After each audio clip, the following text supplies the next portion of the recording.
Frédéric Chenet et je suis professeur de physique-chimie au collège Jacques Monod de Compiègne. On est dans une séquence sur la production de courant électrique, production de tension électrique.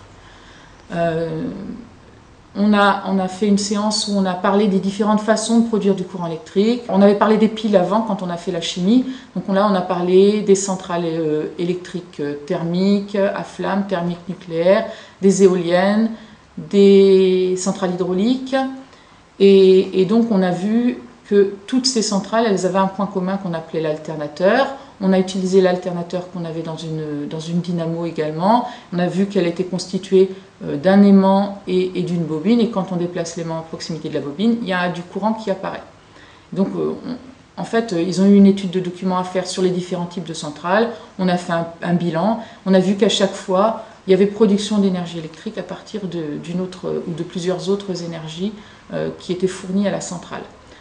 On a utilisé des petits générateurs pour tracer une courbe qui correspond à la tension qu'on a au niveau des prises de courant, c'est-à-dire la tension délivrée par les centrales électriques. Donc le même type de courbe. La semaine dernière, ils ont dû la tracer et on avait une tension qui variait lentement. Et puis aujourd'hui, on est passé à l'étape suivante qui était avoir une tension qui variait beaucoup plus rapidement pour que les élèves se rendent compte que là, ça variait tellement rapidement qu'on ne pouvait pas faire les mesures à la main. Et c'est là que l'intérêt de l'outil informatique intervient, puisque l'ordinateur, lui, peut capturer des points avec des intervalles de temps très, très faibles, puisque là, on a fait des captures tous les millièmes de seconde. Je branche la console d'acquisition sur le générateur. Voilà, et on alimente la console. Donc on lance le logiciel qui pilote la console d'acquisition. Ici, j'ai le capteur qui est représenté. Donc l'intérêt du logiciel, c'est qu'il va nous tracer la courbe tout seul et faire les mesures tout seul. Donc ce qu'on a fait la semaine dernière en une demi-heure, lui, il va le faire en une fraction de seconde. Donc on prend le capteur, ici, c'est marqué, vous voyez que c'est marqué voltmètre dessus. Donc on le met verticalement. Et puis ici, on va mesurer en fonction du temps. Donc on prend le chronomètre et on le met horizontalement en abscisse.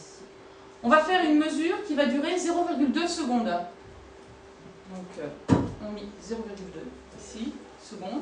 Et puis l'ordinateur va faire va mesurer la tension 200 fois en 0,2 secondes.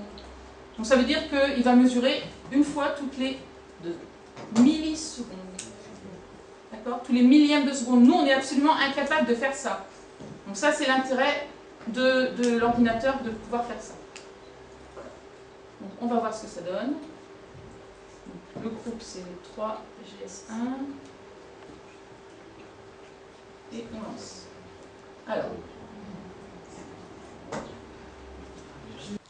Et donc, on a exploité cette courbe que l'ordinateur a tracée. L'avantage, c'est qu'on avait tous la même courbe. Moi au tableau, eux sur leur feuille. Donc, pour se repérer, c'était beaucoup plus facile qu'à partir des courbes qu'eux ont tracées la semaine dernière. Pour certains, il y avait des erreurs dans les prises de mesure, pour d'autres, des erreurs dans le tracé, etc. Donc, si on veut faire le cours pour leur donner le vocabulaire qui est adapté aux différentes courbes, c'est bien que tout le monde ait la même base. Mais je voulais leur montrer que cette base, on ne l'obtenait pas par l'opération du Saint-Esprit, qui avait vraiment, ça sortait du générateur. Et donc, on a travaillé sur cette courbe aujourd'hui. Et puis la prochaine fois, on verra que cette courbe, on peut aussi l'obtenir avec l'oscilloscope et que, on va apprendre à utiliser l'oscilloscope